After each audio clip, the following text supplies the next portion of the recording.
हम लोग आज मूल अधिकार पढ़ेंगे। मूल अधिकारों के बारे में बता रहा था कि मूल अधिकार जो है हमारे मूल अधिकार, तो मैंने आपसे पूछा कि मूल अधिकार किस अनुच्छेद में आते हैं, बता पाएंगे एक बार फिर से? किन हम्म, अभी मैंने बताया, फिर से देखो। 1 से 4 तक जितने भी अनुच्छेद हैं वो सब किससे संबंधित हैं? नाम संबंधित है। फिर आपका 5 से 11 तक तो नागरिकता है, जो आप पढ़ चुके हो। नागरिकता के बारे में बताया गया है।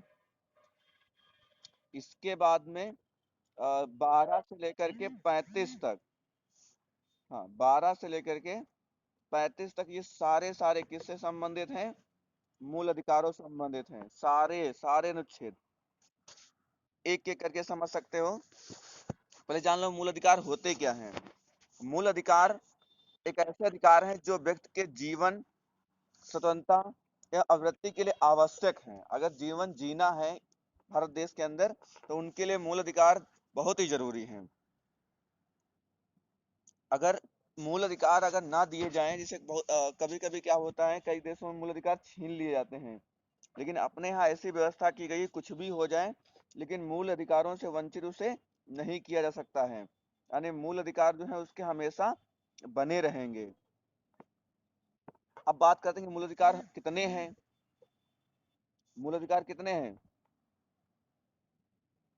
भारतीय संविधान में? हमें मूल अधिकार कितने दिए गए हैं? से 7। वर्तमान में 6 हैं, ये बात सही कह रहे हो। देखिए 7 थे लेकिन एक हटा दिया गया, संपत्ति का अधिकार जो है वो क्या कर दिया गया है? जो एक और था वो क्या था, संपत्ति का अधिकार, उसे हटा दिया गया है। तो अब कितने बचे हैं हमारे? 6 बचे हैं। एक एक करके देख लेते हैं कौन कौन से हैं, बता सकते हो? देखिए सबसे पहले है समानता का अधिकार। सबसे पहले क्या है? समानता का अधिकार। ये अगर हम छेद की बात करें 14 से 18 तक दिया गया है। हाँ 14 से 18 के बीच में दिया गया है। और अगर इसकी बात करें तो समानता का मतलब है कि हर चीज में समानता। इसमें कभी भी किसी भी व्यक्ति को जन्म के आधार पे या लिंग के आधार पे या वेशभूषा के आधार पे या फिर जाति के आधार पे उसे बांटा नहीं जा सकता है कि आप इसमें फॉर्म नहीं डाल सकते हैं, आप यहाँ नहीं जा सकते हैं। यानी हर किसी को समानता का अधिकार दिया गया है। कोई भी कम ज्यादा नहीं होता, हर संविधान के नजर में हर कोई समान है, हर कोई बराबर है। जैसे पहले क्या होता था, निम्न जातियों को बहुत सारी जगहों पे बैठने नहीं दिया जाता था, या फिर बहुत सारे काम नहीं करने दिया जाता था, महिलाओं को किसी जॉब नहीं करने दिया जाता था। तो इसलिए अब क्या है, इस अनुच्छेद के तहत या इस मूल अधिकार के तहत सबको समानता का अधिकार दिया गया है। इसके बाद है आपका स्वतंत्रता। स्वतंत्रता का अधिकार। स्वतंत्रता का अधिकार की बात। तो ये कहाँ से कहाँ तक है? आ? बिल्कुल सही। 19 से 22 तक दिया गया है।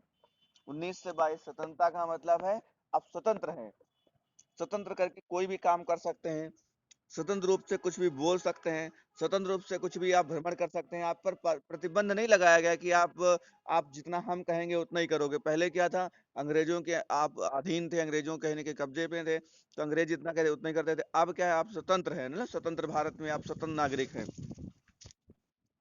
अगला है आपका शोषण के विरुद्ध। शोषण के विरुद्ध अधिकार, है ना? शोषण के विरुद्ध अधिकार। हाँ, ये आपका 23 से लेकर के 24 तक बताया गया है। हाँ, देखो 19 से 22 तक हो ही गया था, 22 के बाद क्या आ गया? 23, 23 24 में क्या बताया गया है? शोषण के विरुद्ध अधिकार। अनुच्छेद आपके जो है, आपका अनुच्छेद जो है वो किसमें है? 23 से 24। देखिए अगर इसकी बात करें शोषण के विरुद्ध, अगर आपका शोषण होता है, अगर आपको कोई शोषण करता है, तो आप उसके विरुद्ध, आपके पास अधिकार दिए गए हैं, वो अब जमाना चला गया कि आप किसी व्यक्ति को गुलाम बना के अपने यहाँ जॉब करा लो, या गुलाम बना के अपने यहाँ रखो, या गुलाम बना के काम कराओ, गुलाम बना के मतलब किसी तरीके से आप किसी का शोषण नहीं कर सकते। अगर आपका कोई शोषण करता है तो तुरंत आप जा करके एफआईआर कर सकते हो, तुरंत जा करके आप न्याय मांग सकते हो, चाहे वो जिला कोर्ट में हो, चाहे हाई कोर्ट में हो, चाहे सुप्रीम कोर्ट में हो। आप अपने न्याय मांग सकते हो, नहीं शोषण के विरुद्ध तुरंत आपके पास अधिकार दिया गया है। देखते होंगे जब कोई मार खाता है, जिसको चोट लगी होती है, उसकी तरफ से तुरंत एफआईआर हो जाती है, क्योंकि आप उसको संविधान को लगता है, नहीं नागरिक मतलब कानून को लगता है कि आपको आपका शोषण हुआ है। देखते होंगे महिलाओं को कुछ भी हो तुरंत महिलाओं की तरफ से सुन लिया था, क्योंकि महिलाओं को अगर शोषण करते हो तो तुरंत सुना जाता है। कहने का मतलब किसी व्यक्ति का, कमजोर व्यक्ति का कोई शोषण करे, उसके लिए ये अधिकार दिया गया है कि कोई कोई भी व्यक्ति कमजोर का, शोषितों का, वंचितों का शोषण ना कर सके। अगला है आपका धर्म। धर्म संबंधित है, धर्म की स्वतंत्रता। हाँ, हाँ, इसमें स्वतंत्रता के बारे में बताया गया है, और किस अनुच्छेद में है? 25 से 28 तक है, बिल्कुल सही, 28 तक है, बिल्कुल सही। इसमें क्या बताया गया है कि कोई भी व्यक्ति किसी भी धर्म को मान सकता है। जैसे हम लोग हिंदू हैं, बहुत सारे लोग मुस्लिम होते हैं, बहुत सारे लोग ईसाई होते हैं, बहुत सारे सिख होते हैं, यानी अपना एक ऐसा देश है कि धर्मनिरपेक्ष देश है। यहाँ पर क्या है कि कोई भी व्यक्ति किसी भी धर्म को ये नहीं कि आप हिंदू हो तो आप कह दो नहीं सब लोग हिंदू ही मानो। अगर कोई मुस्लिम है, अगर मान लो पावरफुल है, तो वो ये नहीं जबरदस्ती किसी को धर्म परिवर्तन नहीं करा सकता। जो जो धर्म चाहे वो मान सकता है, जो धर्म चाहे वो अपना सकता है। और फिर जैसे तुम मान लो जिस धर्म के हो, उस धर्म के में जिस हिसाब से आपका पर्व त्योहार होता है, शादी विवाह होता है, आप वैसे मान सकते हो। आपके धर्म के बीच में कोई नहीं आएगा, ऐसी स्वतंत्रता दी गई है। स्वतंत्रता का मतलब यहाँ पर यही है कि आप अपने हिसाब से कपड़े पहन सकते हो। देखो देखते होंगे मुस्लिम का, हिंदू का, सिख का, ईसाई का कपड़े पहनने का ढंग अलग होता है, बोलचाल भाषा का अलग होता है, रहन सहन भी अलग होता है। तो धर्म संबंधित अगर कोई बात है, आप उसमें छेड़छाड़ नहीं कर सकते हो। लेकिन आपने देखा होगा 3 तलाक आया था, 3 तलाक धर्म संबंधित था, बिल्कुल सही। लेकिन 3 तलाक में क्या था, समानता का अधिकार उसमें जो था वो टूट रहा था, इसलिए 3 तलाक पे कानून बनाया गया संविधान के द्वारा। 3 तलाक में क्या था कि महिलाओं पर कहीं ना कहीं उन पर अत्याचार हो रहा था। देखो एक हिंदू महिला था, हिंदू की महिला का तलाक का प्रोसेस अलग था, सिख ईसाई का अलग है, और मुस्लिम का जो तलाक था वो बिल्कुल अलग था। इसलिए उसमें देखा गया कि नहीं, मुस्लिम महिलाओं के साथ क्या हो रहा है, गलत हो रहा है, शोषण हो रहा है, उनको समानता का अधिकार से वंचित किया जा रहा है, इसलिए 3 तलाक बनाया गया। जबकि धर्म धर्म संबंधित कहीं ना कहीं आपको अधिकार दिया गया है, स्वतंत्रता दी गई है कि आप जो चाहो, जैसे चाहो, आपका रीति रिवाज है, आप वैसे मनाइए, उसमें कोई छेड़छाड़ नहीं करेगा। बस शर्तें यह होनी चाहिए कि किसी के साथ शोषण ना हो रहा हो, किसी का भी शोषण ना हो रहा हो, किसी को समानता का अधिकार से वंचित न किया जा रहा हो, तब तो आप आराम से कर सकते हो। ये हो गया आपका धर्म संबंधित अधिकार। अगला जो है वो क्या था, संस्कृति और शिक्षा। संस्कृति और शिक्षा का अधिकार। हाँ, हाँ, कितना है? 29 और 30 दोनों। हाँ, 29-30 दोनों में। तो संस्कृति समझ ही रहे हो, और फिर भी बता देते हैं। संस्कृति और शिक्षा के अधिकार में क्या बताया गया है कि जैसे मान लो आप के रहन सहन, आप इस संस्कृति में भी यही चीज आती है, रहन सहन हो गया, खाना पीना हो गया, उठना बैठना हो गया, आपकी जो संस्कृति है, आप दीपावली होली मनाते हो नहीं मनाते हो, ये आपकी संस्कृति है ना, परंपरागत जो चीजें चली आ रही हैं, तो आपकी संस्कृति जो है आप उसको मना सकते हो, कभी भी नहीं रोका जा सकता है। आपने देखा होगा तमिलनाडु में और या साउथ इंडिया में बहुत सारे ऐसे त्योहार होते हैं जहाँ पर बैलों से या फिर गायों से या फिर मतलब थोड़ा खतरनाक संस्कृति बनाई गई, खतरनाक उनके मतलब पर्व त्योहार हैं। वहाँ पर क्या होता है कि लोग लेट जाते हैं और बैलों को भगाते हैं, और कहते हैं कि बैलों का जिसके ऊपर पैर पड़ेगा वो उनको सौभाग्यशाली माना जाएगा। कहीं कहीं देखते होंगे त्योहारों में क्या होता है कि आग पे चलाया जाता है, आग पे चलो, अगर तुम उसमें थोड़ा बहुत भी जल गए तो तुमको बड़ा स्वर्ग मिलेगा, मतलब आपको जन्नत मिलेगी, ऐसे मतलब तो ऐसे त्योहारों पर रोक लग सकती है। बाकी संस्कृति आपकी जो है, आपके से गलत नहीं है तो आप कराइए, जैसे दीपावली है, होली है, ईद है ना, बकरीद है, ये सब आप आराम से मनाइए। अब जैसे मान लो अब बकरीद की बात, इसमें कई त्योहारों में क्या होता है कि जानवरों को काटा जाता है, तो इन सब में हो सकता है कि अगर प्रतिबंध लग जाए, कुछ चीजों में लग भी गया है, लेकिन जो सही है गलत नहीं है उसमें कभी भी नहीं लग सकता। दूसरा इसी में ऐड है क्या, शिक्षा संबंधित। तो हर एक व्यक्ति का, नागरिक का अधिकार होता है कि उसको फ्री यानी कि निःशुल्क और पूर्णतः शिक्षा मिले। कभी भी शिक्षा, जैसे मान लो एडमिशन होना है, तो पहले था कि जो उच्च जाति के लोग हैं वही पढ़ सकते हैं, निम्न जाति के लोग नहीं पढ़ सकते हैं। लेकिन जब देश आजाद हुआ, संविधान बना, संविधान में शिक्षा का अधिकार मिला, तो हर किसी को शिक्षा का अधिकार मिला है। अब चाहे वो किसी भी जाति का हो, किसी भी, चाहे वो महिला हो, पहले महिलाओं को नहीं पढ़ाया जाता था, और सिर्फ पुरुषों को पढ़ाया जाता, नहीं कि सिर्फ लड़के लड़के पढ़ते, लड़कियां नहीं पढ़ती थी। अब लड़का हो लड़की हो, या मतलब कोई निम्न जात की हो, चाहे उच्च जात की हो, चाहे मध्यम वर्ग की जात की हो, हर जाति को मतलब शिक्षा का अधिकार दिया गया है। वो आराम से जा करके अपना एडमिशन लें, सरकारी स्कूल में निःशुल्क शिक्षा प्राप्त कर सकते हैं। अब तो सरकारी स्कूल में बहुत सारी सुविधाएं मिलती हैं और सबको मिलती हैं। इस तरीके से शिक्षा शिक्षा के माध्यम से अगर किसी को जॉब, कोई वैकेंसी निकलती है, तो उसमें हर कोई डाल सकता है। ये नहीं कि आप डाल सकते हो, आप नहीं डाल सकते हो, वो अलग बात है। क्वालिफिकेशन अलग अलग होती है भाई, डॉक्टर बनने के लिए आप डॉक्टरी पढ़ना पड़ेगा, इंजीनियरिंग पढ़ने के लिए इंजीनियरिंग पढ़ना पड़ेगा।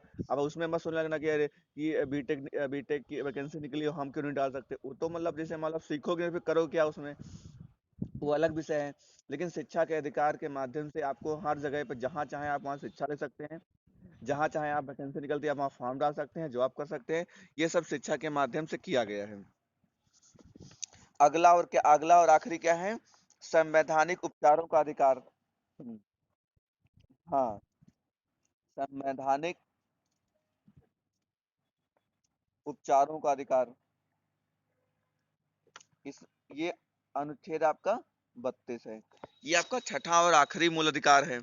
इसमें क्या बताया गया है, संवैधानिक उपचार। संवैधानिक का मतलब ये होता है कि जो संविधान ने तुम्हें जो जितने भी आपको चीजें मतलब अधिकार दिए हैं उनका उपचार करना। जैसे मान लो आप जो चाहे, ये नहीं कि मतलब हम ही तुम, जो चाहे वो चाहे जाकर के एफआईआर करा सकता है, जो चाहे गवर्नमेंट से कुछ भी मांग सकता है, जो उसके अधिकार दिए गए। संवैधानिक का मतलब होता है जो नियम कानून होते हैं वो सबके लिए बराबर है। जो सरकार के अंदर नियम बनाए गए हैं, कानून बनाए गए हैं, आईपीसी धाराएं बनाई गई हैं, चाहे उसमें अमीर हो, चाहे गरीब हो, चाहे किसी भी जाति का हो, चाहे पुरुष हो, महिला हो, चाहे गोरा हो, चाहे काला हो, हर किसी को संवैधानिक उपचार, नहीं जो संविधान के तहत उपचार दिए गए हैं, जो तरीके दिए गए हैं, जो नियम कानून दिए गए, सबके लिए बराबर हैं। कोई ऐसा नहीं है कि मतलब आपके लिए है, नहीं होता नहीं, जैसे कहते गरीब आदमी है तो उनको कोई नहीं सुनता है, और जो अमीर आदमी होता है उनकी सब सुनते हैं। तो वो तो मतलब एक अलग विषय है, लेकिन कहने का मतलब है कि संविधान में सबको बराबर होता है। देखे होंगे बहुत बड़े बड़े लोग होते हैं, बसते रहते हैं बसते, लेकिन जिस दिन शिकंजे में आ जाते हैं, मतलब फंस जाते हैं, फिर चाहे वो आसाराम हो चाहे राम रहीम हो, कोई भी बड़ा आदमी हो, देखो तुरंत फंस जाता है। तो कहने का मतलब धाराएं हो या फिर कानून हो, सबके लिए बराबर है। लेकिन कभी कुछ समय के लिए भाई ना, जिससे हमारे को लोग झूठ बोलते हैं या गलत करते हैं, तो कुछ समय के लिए बच सकते हैं। सोचो हमेशा के लिए बच जाए तो ऐसा नहीं होता है। इस तरीके से आपके ये थे आपके मूल अधिकार। अच्छा, मूल अधिकारों में एक चीज और देखे होंगे, मैंने अभी आपको क्या बताया था कि मूल अधिकार जो हमारे शुरू होते हैं वो कहाँ से कहाँ चलते हैं, 12 से 35 तक चलते हैं। तो अब हमने क्या किया है, आपको शुरुआत किया था 14 से 18, ये बता दिया है ना। फिर आपको मैंने 19 से 22 बताया, ये फिर आपको 23-24 बताया, है ना। फिर आपको मैंने क्या किया, इसको इरेज कर देते हैं, जगह बची नहीं है आगे। हम्म फिर क्या हुआ है, 25 से 28 बताया, फिर आपका 29 30 बताया। फिर आपको क्या बताया मैंने, लास्ट में 32 बताया। अब मैं बताना क्या था, और मैंने कहा था कि टोटल जो मूल अधिकार संबंधी जो भेद होते हैं वो कहाँ से कहाँ तक होते हैं, वो होते हैं 12 से 35। तो कहने का मतलब इधर एक छूट रहा है भाई, इधर आपने 32 तक देखा है, इसका मतलब क्या है, 33 34 35 छूट रहा है, कहने का मतलब ये है। इधर की बात करें तो इधर आपने 14 से शुरू किया था, 14 से, तो आपका कहीं ना कहीं 12 और 13 छूट रहा है। तो इनमें क्या है ये बता देते हैं, है ना। बात समझ में आप क्या करना चाह रहे हैं, इनको मिटा देते हैं फिर आगे देखते हैं। देखिए, अनुच्छेद जो 12 है, 12 में राज्य की परिभाषा बताई गई है। राज्य की परिभाषा, राज्य की परिभाषा बताई गई है। राज्य की परिभाषा बताई गई है कि हमारे जो राज्य है, राज्य सरकार है, स्थानीय सरकार है, अन्य सरकारें हैं, ये सब इन्हीं के अंतर्गत आते हैं। और अनुच्छेद जो 13 है, इनमें क्या बताया गया है? मूल अधिकारों की असंगत अल्पीकरण की करने वाली विधियां।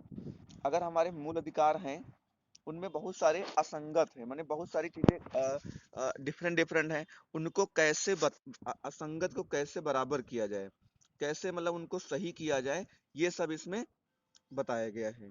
तो 12-13 भी आपने समझ लिया। और उधर क्या बच रहा था आपका? 33, 34, 35, ये भी देख लेते हैं। ये सब इरेज कर देते हैं, नंबर 1 पे ही आ जाते हैं। किसी ने कुछ कहा है क्या? सोनल माइक बंद कर लो जब कुछ बोलना हो। हाँ, जब बोलना हुआ क्या तो अपना ऑन कर लिया करो, फिर बंद कर दिया करो।